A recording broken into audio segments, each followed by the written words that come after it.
time to talk about the KeFf hybrid. So this is the KeFf hybrid, okay? The KeFf is made by YaYa, or it goes by YaYa on the forums.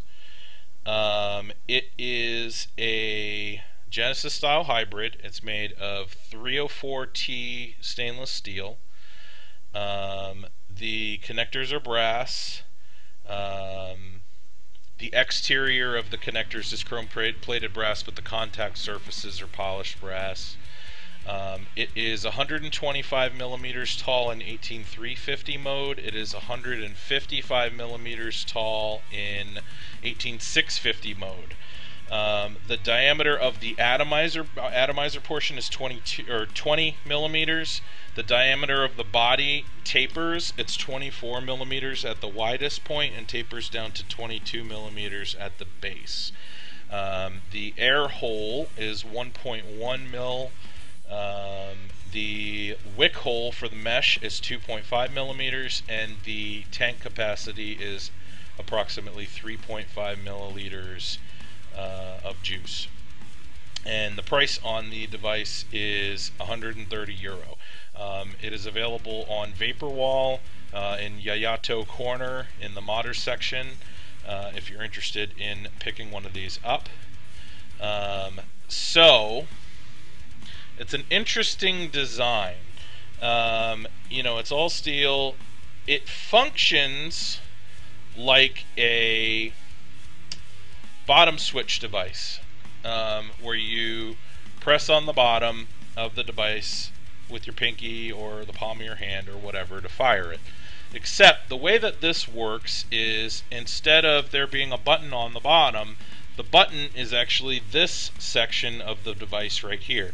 So when you push down, when you hold it like this and you fire by pressing with your pinky, you're, instead of pushing the bottom up, you're actually pulling the top down. So, and you could see that's how you fire it. That collapses that little top part there. I know, it's kind of strange. It's an interesting idea, interesting design. So the cool thing about that, as unusual as that is, the cool thing about it is it feels basically the same in the hand as firing a uh-oh. Did you guys lose me? Can you still hear me?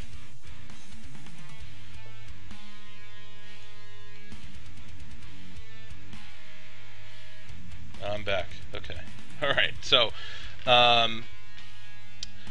yeah. So the interesting thing about the way that this fires is it feels like a bottom switch.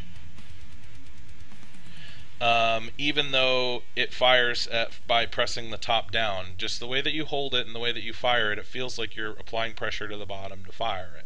So, okay, cool. So I think we're good. So that's really interesting. It's an interesting switch design, and it works pretty well. I do find that, you know, you press it down, not all the way, but if you press it down not quite to the point where it's fully in contact, it'll kind of misfire a little bit, so you really have to push it down hard to get a good contact. Let me take a vape off of it, hold on.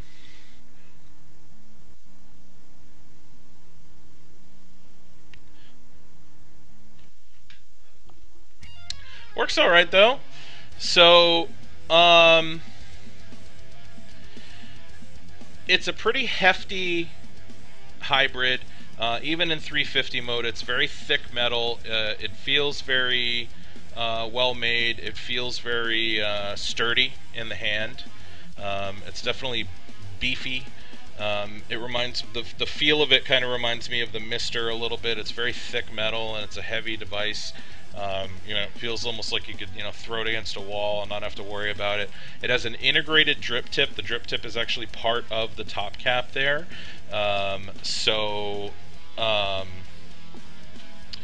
you can't put different drip tips on it, but you also don't have, it adds to kind of the durability of the device. It's also a screw-on top cap. It's not a an O-ring top cap, so that again adds to the kind of durability of the device. So it's definitely kind of I don't want to call it a blue-collar device, but it's something that I would not be afraid to throw in my shirt pocket when I'm out doing yard work, and you don't have to worry about the top popping off or anything like that. So that's good. The base has a hot spring. I don't love that it's got a hot spring. So basically you have current passing through the spring in the base of the device, and you are actually going to get a little bit of voltage loss because of that. I didn't test out the voltage loss to find out how much it is, but I did find that it's not quite hitting as hard as I thought it would for the setup that I have on here. The inside of the switch, you'll see here, basically this little brass piece there comes in contact with the top of the battery, and then when you press this down it compresses and you can see the inside sliding, and that comes in contact with the battery. Okay, but this ring around the threaded part there is going to keep the battery in pressed down inside there, so there's no battery rattle, in conjunction with the spring, so you don't have any rattling around in the battery, as you can see. Now, underneath the top cap, let's unscrew this here. Pretty straightforward design. It's a 1.1 millimeter. It's got quite a bit of room up inside the top cap there. It's not super tight, but it's 20 millimeter, not 22 millimeter, so that helps reduce the top cap. It's got, like I said, the 2.5 millimeter wick hole. It's pretty standard setup on the inside there. The negative or the ground wire is actually a Allen key, which it comes with, and the positive post you can actually either use needle nose pliers or just twist with your fingers. And I've got a 3 wrap of 28 gauge on here, and it's not a thick wick either. It's only a 2.5 millimeter air or wick hole, and it's not hitting as hard as I would expect it to with that specific setup. So wasn't really too happy about that. I also found that it doesn't wick exceptionally well. I mean, it wicks well enough.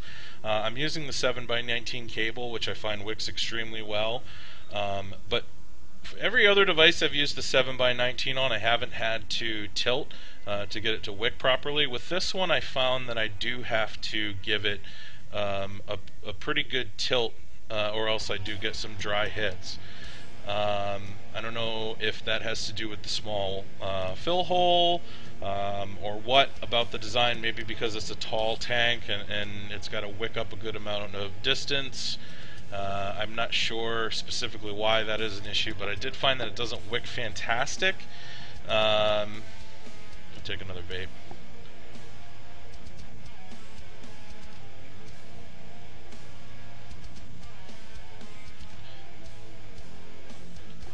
So I mean, I'm getting good flavor, not great. I'm getting good vapor production. The vapor production's fine, especially for how small the air hole is. It's a 1.1 mil, which is a little tiny bit tighter than I usually prefer. And yeah, I mean, it's got some cool engravings on it, so you can see here. Maybe you can't see here. Maybe we'll focus. Maybe we won't. There we go. You can see it says KeFf on it by YaYa, and then it's got a little engraving with the serial number on there. This one's 17. So, I mean, overall, I like the device. I think it's an interesting design. It's an innovative switch design. At least something different. I like different. I like unusual. It's got an unusual look to it. Let me show you what it looks like in 350 mode real quick, actually. It's much more compact in 350 mode, obviously, excuse me.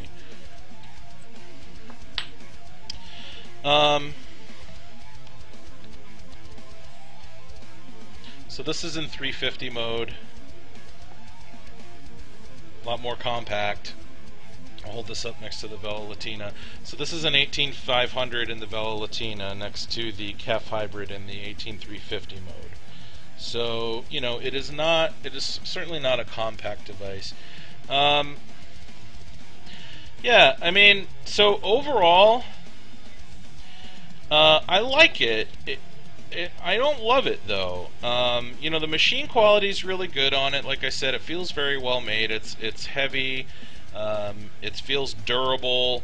This is something that I wouldn't be you know, I wouldn't be worried about taking out, and maybe even, I mean, I wouldn't never want to drop anything, because it's not like this was a cheap device, but you know, it feels really sturdy and well made, and the way that it's designed, it can hold up to, you know, being dropped or you know, hitting the top cap. You don't have to worry about that coming off. The drip tip's not going to come off. But you know, overall, just the performance of it is not where it should be, in my opinion.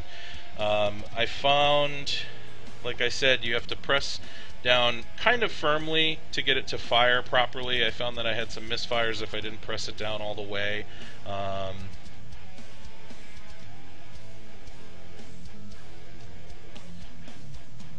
The wicking isn't great on it, and it's just not hitting as hard as it should. I'm not getting the amount of flavor that I'd like, and it's not giving me as warm a vape as I would like, because it's got to be losing power somewhere in the device, and I'm guessing it's in the spring, because the spring is actually has current passing through it.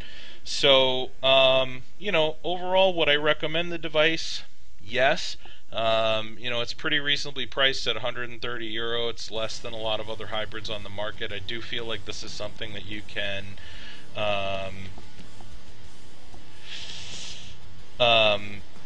you know, like I said, you know, take out on the town and not worry about, you know, the thing leaking on you or the top cap popping off or anything, or losing your drip tip or whatever. But you know, the performance of it is just not. It's just not quite where I would like to see it. You know, I mean, I compare this to like the Fecta from my hybrid, and I set that up with, you know, basically the same exact wick and one extra wrap. You know, I had a 4 wrap on there, and this is a 3 wrap of 28 gauge, and that thing at a higher ohm hits much harder and has much more flavor than this device does at a lower ohm with, you know, more power. So yeah, I wish I were more excited about the device. I really wanted to like it a lot because I like the look of it, I like the design, but it's just not quite where I'd like to see it performance wise, so a little bit disappointing. I think actually he's in the room, Almighty God mentioned to me, or AG mentioned to me, that he replaced the spring with a copper spring, and it made a world of difference. I may actually do that myself and see if that makes a big difference in the performance of the device, because you know, it should hit harder than it is. So yeah, that's the KeFf by YaYa. Like I said, overall I like the device. It's just not quite hitting as hard as I think that it should. Yeah, there you go.